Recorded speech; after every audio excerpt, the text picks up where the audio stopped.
Have you ever felt a little bit like you are rough around the edges?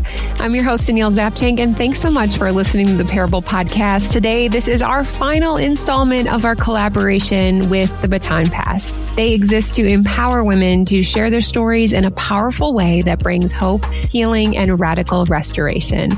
I have had this woman, our guest today, on my radar for some time, so I am so excited to introduce you to a speaker, writer, coach, and an upcoming Baton Pass Arizona Event speaker, Bri Johns. Bri shares about what happens when we love people where they are. Are we allowing this space to be big enough for all of us? Is this a place where we can all belong? And can we protect each other without judgment, without saying, hey, you need to behave this way in order to belong? Here's my conversation with Bri Johns.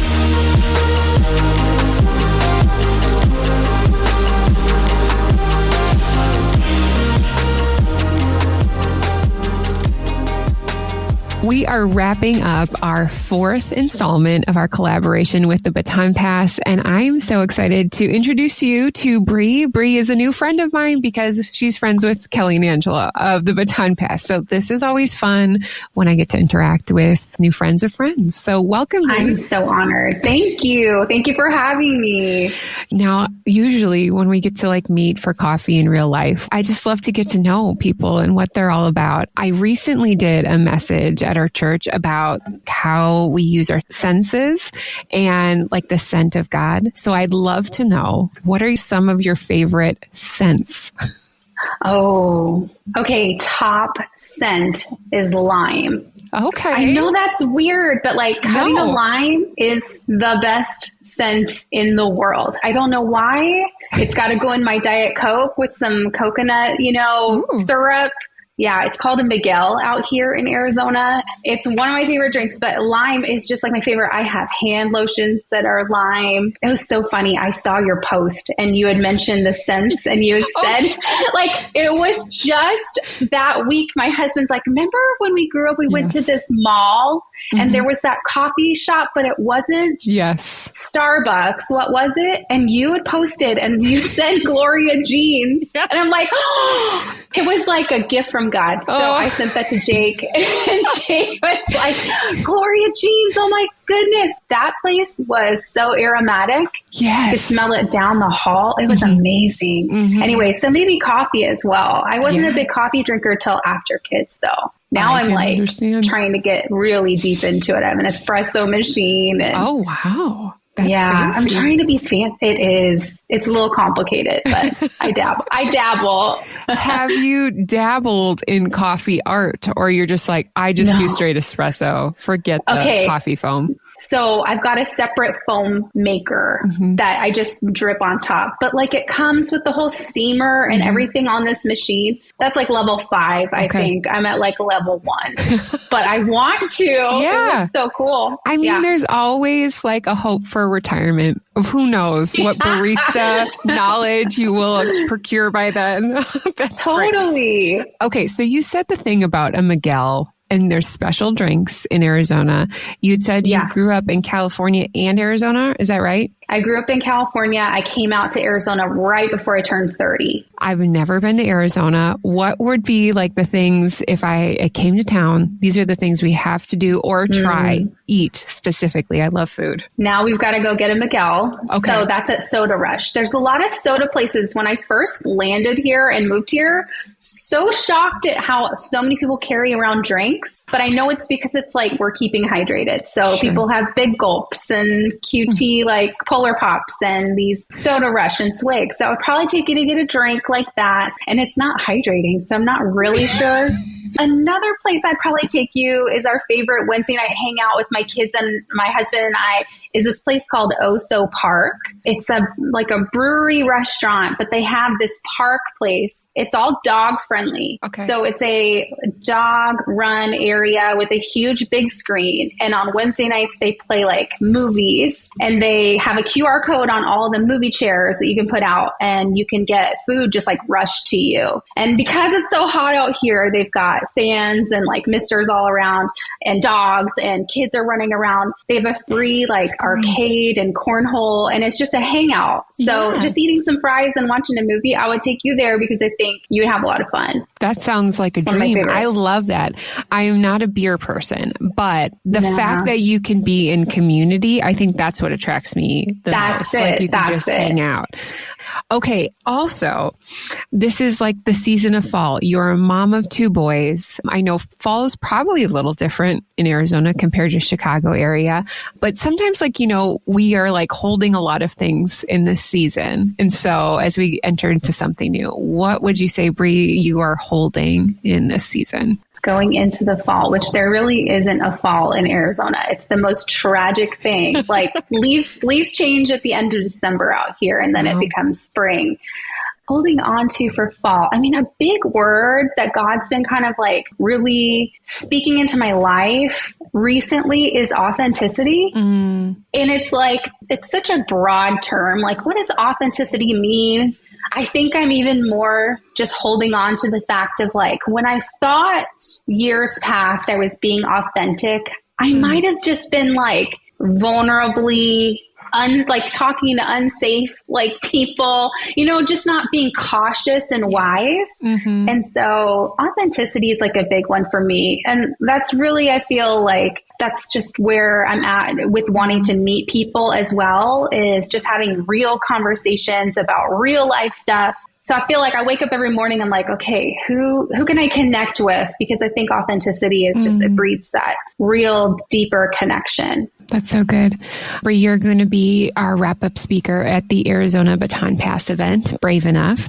Have you ever been to a Baton Pass event, or is this will be your first experience? I have been. I've been to 2 events. I've been to one of the first kickoff. It was like a ambassador, the leaders all got together. We were praying for this to begin. And then I went to one, I don't even know how many months ago it was, and got to see just the amazing amount of women there sharing their stories and just being real. And on the opposite side of that, experiencing support and belonging, which was really cool. So, yeah, I love that you had connected already before this season of authenticity for you. And I feel at Baton Pass events, I mean, it's very easy for us to walk through life with this veil on or a mask, if you will, to not really let our guard down to share. And sometimes we don't have those safe places to do that. I believe that the Baton Pass events, they kind of give us like a picture of what that can look like. Why do you think it's so hard for women to find those safe spaces and those authentic places? Wow. I just got chills when you said that, because there is like such a craving for that, but almost like there's also a social media dump of that as well, which isn't authentic. It's just like almost throwing out all of your thoughts and feelings at once. So the Baton Pass is so unique in that it's a space that's open for anyone to share. And I think that you're going to find in a lot of communities that aren't healthy, that thinking you can bring your authentic self can sometimes be viewed as transactional, right? Oh, you're this, come be a part of this thing, give this way. And so I feel like if you have any hurt in your life, you're afraid to share, either because of how you might be perceived, rejected, used, manipulated, because when we're in these like tender places of our life, it's just easy to have this soft, part of who we are. And that's what I kind of feel like. Maybe that's the other thing God's teaching me is like authenticity has to come with boundaries. And Baton Pass has been a really great place to ensure safety of the women that show up. And I think they lead by example too. So that is a huge thing, in that if I can see somebody being authentic on the stage or at my table, I absolutely can feel like, oh, they let their walls down. Maybe I can be brave enough, which I just, is the theme of the next one. I can be brave enough to share something in hopes of acceptance, true support, maybe even like some camaraderie, being able to share an equal or, common struggle. I really believe like that's where we need to have those spaces. I don't know why they don't exist as much or why they're hard to find. Yeah. I think maybe it's just that all of those, it's complicated and it's messy, but it's also beautiful. It kind of goes hand in hand with, sometimes when I think about my adult friendships, that is really hard. Like it takes a long time to build. I think it depends on your season of life. It depends on your work, what you do. I remember my husband asking me one time when I was like a very young mom and we had play dates and he's like, what did you talk about? And I'm like, well, first of all, my mind isn't fully there, so I don't know. And also we're just making sure nobody like steps on Legos or is like fighting. And it's not a full, deep conversation. So I'd be curious to know for you, Bri, has like friendship evolved and changed? Has there been those long-standing friendships? Or also have you been in a season of like, I really have to start over and reevaluate, like these are the things that I need in a friendship right now? Friendships has definitely evolved. I resonate with the playground. Not that they're shallow relationships, they're survival relationships. Like you just like, oh my gosh, does my kid even have a snack today? Did I get a shower this week? Like you've got so many survival, like that Maslow's like hierarchy of needs. Like I just need to make sure we're surviving right now. And I feel like before that, when I was in college or high school, that there was a lot of friendships out of proximity, out of like place. And some of those have lasted the test of time. And some of them haven't because our proximity's changed or our season of life has changed. I have friends who have families. I have friends that do not. I have friends that are going through divorce right now. And we can find common ground and connection by going through those stages of life together authentically. But I think also friendship is really something I feel like I need to study for the rest of my life. That's good. I really struggled with trust growing up with girl friendships, like girl bullies and that kind of thing. And I'm going to just be really vulnerable and transparent. Like I would say I have my bookshelf here and I would say there's a bunch of books on there from my earlier years on how to be a friend and how to make a friend, because that was like the craving of my heart. And there was like a need there, but also having to grow up and understand like where healthy connection is made.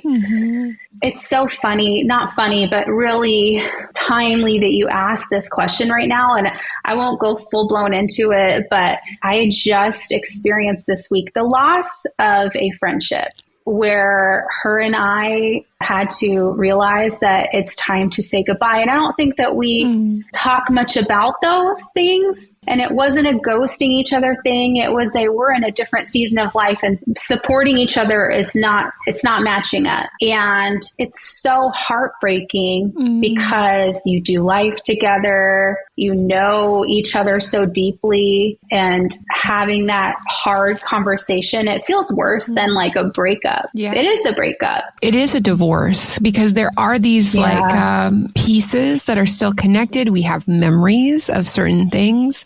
And then we've also like had these expectations and intentions and hopes and dreams. And we have to wrestle with that may never come to fruition, or we're never going to have answers, or you question, depending on whatever the relationship was, am I going to find another friend like this? There's a lot to like sort through. And I liked what you said about healthy connection, because I think that has been the breaking point for many of the relationships that are no longer for me. It wasn't healthy, but also because of our certain parts of our life, how you talked about trust, we don't even recognize that yet. We haven't even become to be aware of what is healthy and what is not. I think of my 15-year-old self, I probably didn't say some healthy things, but there was something I didn't understand yet. I was having a conversation with Kelly, the founder of the Baton Pass, the other day, and she's like, I just wish I knew this, but I feel like we go through seasons of our life where we only know what we know. And like there is a process and a building that happens as we go throughout our lives. And I think the same goes with friendship, and those deep friendships will stand the test of time, but you have to question, like, what are those pieces underneath that are going to hold true? That's it. It's the roots and it's the foundations of what your friendship is built on. So I had a mentor of mine when we were kind of talking through this friendship and how tense it had become. And she had said, what was this friendship built on? What are you going to miss the most if you say goodbye? Which really took me a lot of time to make that decision. She'd encourage me to just think about what we want, not what we don't want. Let's not harp on all the qualities of the things we don't like about how this friendship is going. Think about what we want and what we want to dream about and pray about for this friendship or for a future friendship. And I really struggled with like, oh, this friendship was a lot of fun. And we had kids that are the same age that we were raising together. So we went through some stages of life together and it was a survival friendship, right? Yeah. And we've had a lot of changes in, we talked about our marriages. We talked about like our insecurities. We talked about all those things. So I think you're right when you say that there are places and vacations we've taken. There's loss in some of that. And just being able to think about what was that friendship built on? What were the roots of that friendship? It was loyalty. It was consistency. It was fun and it was family. And now our families are changing and some of the consistency has been off and life is taking different turns. And being able to survive some of those changes in a healthy way has been complicated. And so I totally get what you're saying when you're saying like, what was the friendship? It takes some deep roots for a healthy friendship. And I mean, that's where I'm like, I have a friend from junior high. Her and I still connect and pick up right where we left off. And we joke about, me spilling nachos on myself at the Oingo Boingo concert. Like, that's how old I am. She's sending a care package to me when I'm going through surgery, and I'm talking to her about her son and it just is effortless and natural. And there's just, I don't know, some things there as far as love and trust and so crazy how our relationships can change by season and change by circumstances or not change at all because we've got that foundation, that bedrock of just mutual respect and love. I mean, I think that is just a universal thing. You had said that for a season in your life that you were like searching for friendship. And I think the same goes for our stories. Like sometimes we wonder, like, does our story matter? Like, is this important? But it's through these connection points that you can recognize and better understand something. And that's really the heart of the Parable Podcast. That's the heart of the Baton Pass. And so with that, Bri, I'd love for you to share one of your parable stories with us. Awesome. I feel like I'm a person that's just a storyteller by nature. And so I was like, what story am I going to bring to this podcast? But it became really clear last week. I spoke for a women's group. And when I was preparing to get up and they do like the introduction, I was like, how do I introduce myself to these women? There's so many stories I could tell.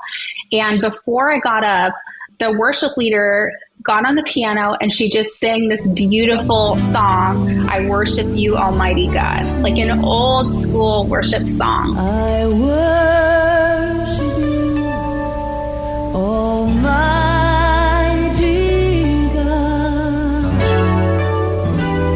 There is none like you. And it literally like sent chills down my spine. Like I had this moment like where it was a core memory of, I remember this. I actually found this for this podcast. The sheet music that was in my childhood piano because this song and old school worship stuff was something that really drew me into the church and relationships. So when I was in my teens, my mid to late teens, I was dating a boy and he invited me to his church. Okay, so this is like a missionary dating story. And I grew up, I don't know, my brothers and I would say we didn't grow up Christian. My mom definitely believed, and there was some Catholic roots there because we're Italian and, married and buried, kind of big Italian get-togethers when we're doing that. But there was some inconsistency there because my parents split. when I was about 9 or 10. And through that chaos of the family splitting apart and my mom dating and my dad dating and my dad having depression and getting into alcohol and my mom meeting really strange and not great guys, bringing them to her home. There was some chaos growing through that. And so, you know, as a teenager, you just find your home and your family and your friends. Yeah. And beyond that, because there was that ache for love in my heart, it was with this boy. And so he invited me to his youth group. I was like, I don't do church, but okay. I went because it was him and I wanted to hang out with him. And I went there and got really close to a lot of these kids there. There's a lot of stories of the awkwardness of me trying to fit into this youth group and not understanding. Like a big story that I will share a lot of times to teenagers is I showed up to an alternative Halloween party as sexy Satan. Like I dressed up in a costume and all of them were in jeans and a t-shirt. So most devastating moment of my life. I remember during Christmas, I just wanted to be friends. There was about 40 of them. It was a smaller youth group. I remember bringing them all candy canes and I put on the candy cane, Merry Christ Mass, like MASS. Like I was trying to fit in so bad. And I remember this girl, Erin, just making fun of me, like, Mass? Why are you putting it Mass? And I thought it was like an Italian, like it was Catholic. I thought it was Christ and Mass. So that destroyed my heart over this gift that I tried to hand out to everybody. So there's some just crazy stories, just trying to fit in. And it was awkward because I didn't understand just the tribal knowledge of being a believer, right?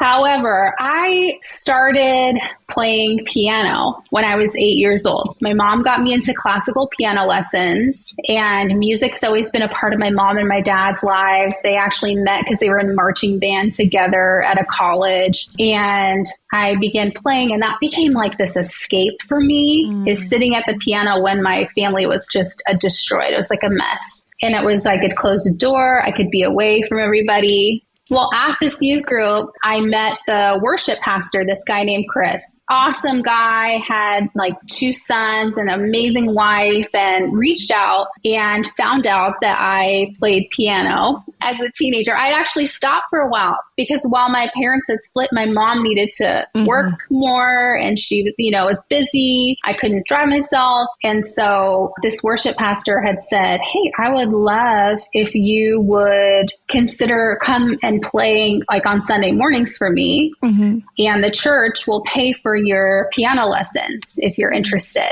And we'll give you legit lessons on how to play with a band, not so keyboard lessons, right? Like keys and different arrangements and like how to fill instead of playing, Beauty and the Beast or something on the piano.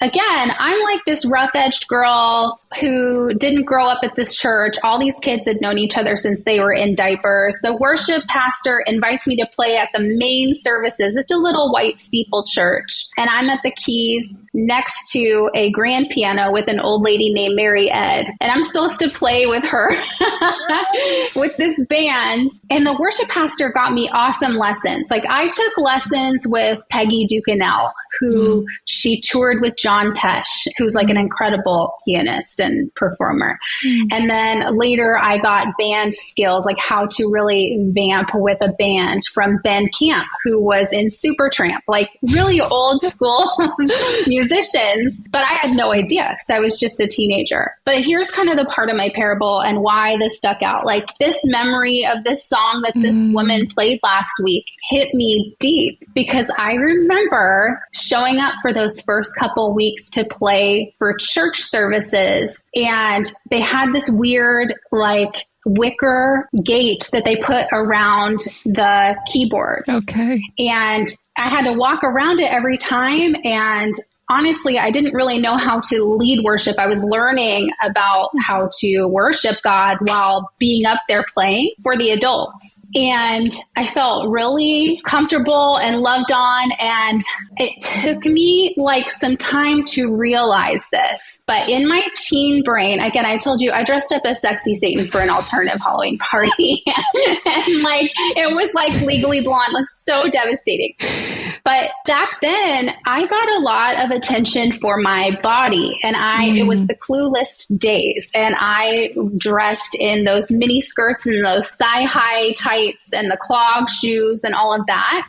And what I didn't realize until I kind of matured in my faith and really understood is that they never shamed me for showing up on a Sunday morning in a mini skirt. They just built a wall around my legs. They built this wall around my legs, and I got to enter into the church authentically who I am, no matter how messy and weird and odd that was, because I didn't know the culture at all. And because of those simple things of not requiring me to clean it up, but just to be a participant was like the most transformative things for my heart. Wow. And it's what I've been looking for in the church all throughout my life. It's the heart of the church that I want to see, that this family of believers saw this teenage girl who was kind of wild, especially with this boy, because I dated many boys in this youth group. And I think for them to just still love me, I experienced really, truly transformation of my heart only because they gave me belonging and they gave me protection. And it reminds me so much of like Jesus with the woman who was being stoned, and he tells all of those holding the stones, like, he who hasn't sinned cast the first stone, and how he's with her, protecting her. And at the end, he says, who's here? Who's left, you know? And then he lifts her up and says, you know, go and sin no more. And I just feel like in my heart, like to experience Jesus authentically, which honestly is very uncommon these days. A lot of Christians have been raised. There's some fear in like the urgency of you need to know Jesus now, turn your life around, or here's a debate on what you believe biblically or not biblically. I've never, ever experienced Jesus, you know, in a theological debate or even a debate about my dress or my character or like anything like that. It's so antagonistic, right? Yeah. And for this little church to like adopt me in, I just feel like it's my purpose in life to be this Gentile, not a Jew that grew up with all the traditions, but I'm this Gentile weirdo that was grafted in and understood the customs of everything, but still questions and says, are we allowing this space to be big enough for all of us? Is this a place where we can all belong? Yeah. And can we protect each other without judgment? Without saying, hey, you need to behave this way in order to belong. Hey, you need to understand this before you can be on the stage. Maybe it's just about seeing the potential in this person. Not even that, because you know what? That actually really others people. And I don't love that part either, that we are all human. Yeah. One of my good friends, she's still searching in her faith, but has pretty strong conservative roots as far as how she grew up. And she will ask me like, what do you feel about, you know, LGBTQIA plus, like that issue? And I just have one of my brothers is gay. And so that conversation with her, it's like, I don't have an issue. I believe in humanity. Yeah. I believe God cares about every human. And I believe honestly that we all look purple to God after Adam and Eve sinned. I don't think like there's some type of scale here of an issue. I just feel like, man, can we widen those doors so that more people can come in and really stop worrying about the mini skirts or like whatever things are happening, that we're all in these different levels of understanding and maturing in our faith. And we'll never really arrive at anything until we reach heaven. And then we're all like, you know, then we're all wearing white and it's all good. Like we're all the same. So like, can we just be all good here and not worry too much about that? And that's what I mean, like authentic in that it's not, let's just let everybody be cuckoo. And, you know, I don't feel like authentically I should go up and smack somebody when I'm mad at them. Like, I feel like, can we just understand that everybody's stories are so deep, and they are a tapestry of so many experiences and beliefs and understandings based on how we were raised, or based on our choices, or where we grew up. And to be able to have such deep love for an individual that we don't know yet could be an amazing way to build God's kingdom. Bri, that is so good, where you had just said, like, we don't need to clean it up for like walking into a youth group, walking into church, walking into an event. Our daughter and I, we were at a coffee shop the other day, and I could hear these two guys talking. Not to be a weirdo, but like I listened very well. I do that too. It's the mom ear. And they were two youth pastors. I could tell exactly how they were talking about these students in a loving way. And what your story reminded me is like how many times, like, there's certain people, this worship leader, the lady that was sitting next to you, whoever put that like little wicker gate up, they were thinking about these things. Yeah. Because they cared for you and they wanted to see you, and like, you know, just taking the time to think back through our life of like, okay, like who really saw me and just allowed me to be and ask the dumb questions with the crazy, sexy Satan costume, you know, like, they just let me be. And I agree with you. The same thing about like, there's that fear of like, okay, well, we need to give you all the information now. The truth. Yeah. We need to be clear on the truth. If she's not clear on the truth, we can't offer grace. And it's like, whoa. I think that's that tension that a lot of us live in. Yeah. And then we look at Jesus, and he really just like obliterates all of that. It's like he wasn't barking any truth to this woman that was being almost to be stoned. He barked truth at not the stoners. People were going to cast stones. Yes. But probably the stoners too. I don't know. Bri, I would be curious, you know, you had talked about yourself. You felt that you were rough-edged. And I think all of us, whether we have like it's internally, emotionally, just even on the outside, we all have these rough edges. And I don't necessarily think all of those have to be smoothed down for anyone. We all come with our brokenness. I'd just be curious, like for somebody who is possibly wanting to go to the Baton Pass event, who is like interested about Jesus, but just wants to like ask the question, what would your encouragement be to them to just say like, embrace the rough edges and open yourself up to, there are people that don't want to ask for you to like soften yourself, but they just want you as you are. Can we just normalize the fact that we all go through messy moments and messy middles of life? I don't know if I ever feel like I've arrived and that I can like even here share my story when I've got my own heartbreak over a friendship happening.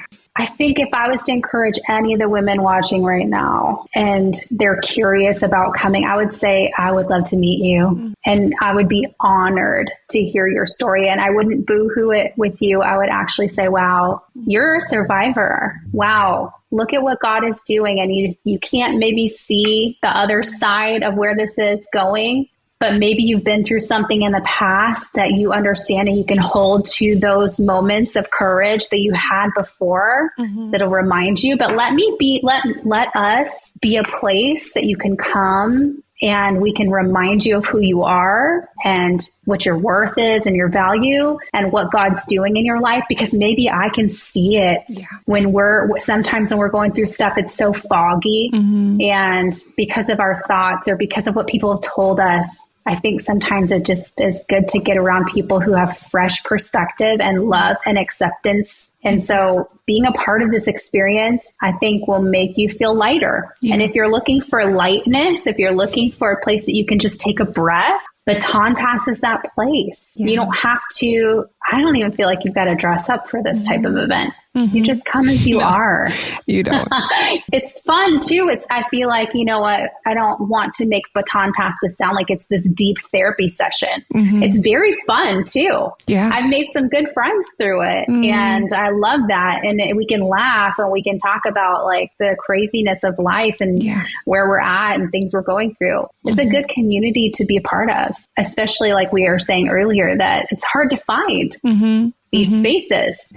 Bri, you had shared earlier about like you use the time of learning the piano, being a part of that worship experience to really understand and learn how to worship.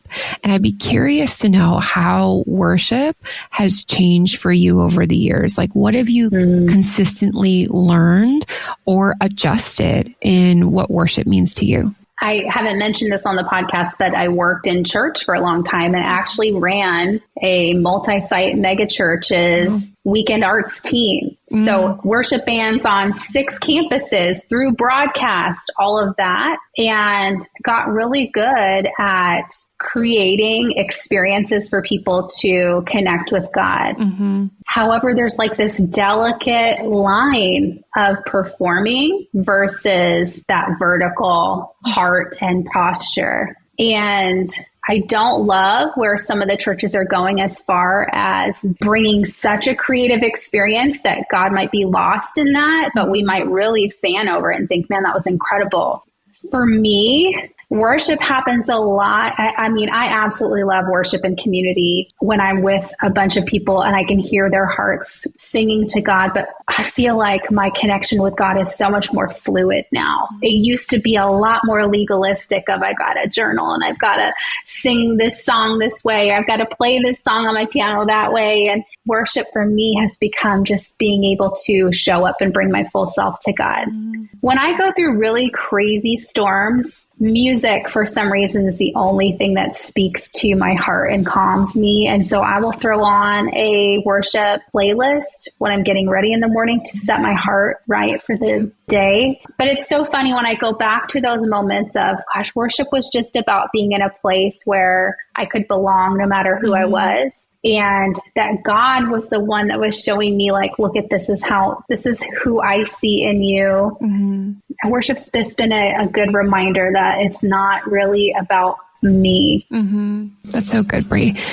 What do you think the key is to having more brave women in our world? You know, 'cause some of us don't think that we're very brave. And I think that can showcase into different aspects of our life. So what do you think that is? Can you imagine what this world would be like if women really saw themselves the way that they were created in all of their power, all of God's power, but all of our everything? That's the thing I think that the world really teaches us, that we need to show up as a success. And honestly, when I hear success stories, if they don't have some type of bumps in the road, it is white noise to me. I don't care what methods you are trying to get me to understand on Instagram or whatever you're selling. If you haven't been through something and had to muster some some courage, some reliance on not yourself, taking all that pride and ego out of it, and really saying, I just gave up. And I just said, okay, God, whatever, here you go. Here's my life. If all the women could do this, if we could just quiet our minds and get more connected to our hearts and really let God speak to us through those feelings, those real emotions that we're having. I feel like our emotions are always calling us back to Him. And we're just not listening. We're trying to intellectualize our circumstances of I must be this because of that. I must be feeling this, so that means I'm that. And really God's like saying, I am calling your heart. That anxiety you're feeling, I want you to open that up and find out where I am in there. If we all got brave, I feel like our communities would change. Our families would change. I feel like it breaks so many chains just personally in our lives. There could be passion found there and love. And I feel like that's what we give to the world. If we're looking for our purpose, it has a lot to do with letting some things go and letting God really replace that with the truth of who we are. I've met some incredible women that they're like, man, I wish I hadn't wasted so much time worrying about such and such. Man, I wish I had gotten over that bitterness quicker because then I really could have put more into these other opportunities and gifts in my life that God wanted me to open. Bri, thank you so much for that perspective, because also it helps us truly shift. Like, if I imagine this about myself or the situation that I'm in, it really kind of helps us like break a little bit of that barrier, be like, I can do this. Like, I know that this is what God has in store for me. He calls us to be brave only because of him, not what we have done. Thank you so much for this conversation. If you wanted to connect with Bri or also see her in person live, come see at the upcoming Baton Pass for Arizona, she will be there wrapping everything up. It is going to be a great time. Bri, if people wanted to get connected to you, how can they best do that? I think my Instagram is the easiest because I've got all my connection stuff on there through my link tree. So they could look me up at _Bri Johns on Instagram. So _Bri Johns on Instagram. Great. And then I've got, all kinds of ways I love to reach out and help people if I can. All of Bri's contact information will be in today's show notes. Thank you so much for being a part of the Parable Podcast. Thanks for having me. If I could impart this idea of bravery to you today, I would do just exactly what Bri said. I love the way she formulated that idea. And sometimes it is so hard to see ourselves as brave. I'm so grateful to partner with the Baton Pass for these past few episodes. We would love to see you at the Arizona event. Unfortunately, I can't be there, but I hope you can on October 26th. Bri will be there. And so grab those tickets today. They do end up selling out. Here are 2 reflection questions from our time with Bri. Number 1, what rough edges do you have to let go of and just start embracing in your life? Number 2, how can you be more brave in the way you view yourself and your relationship with God? If you are looking for more information on the Baton Pass, or you want to hear more stories from some of the women, we have a whole list available, not just of this collaboration, but from previous ones as well. There is a playlist on YouTube, so you can check that out. Also, we couldn't forget to thank my husband, Eric, for his superb editing skills on this episode. I'm grateful that you took the time to spend it with me. Remember, your parable showcases how God loves even our rough edges. We'll see you back again next week on the Parable Podcast.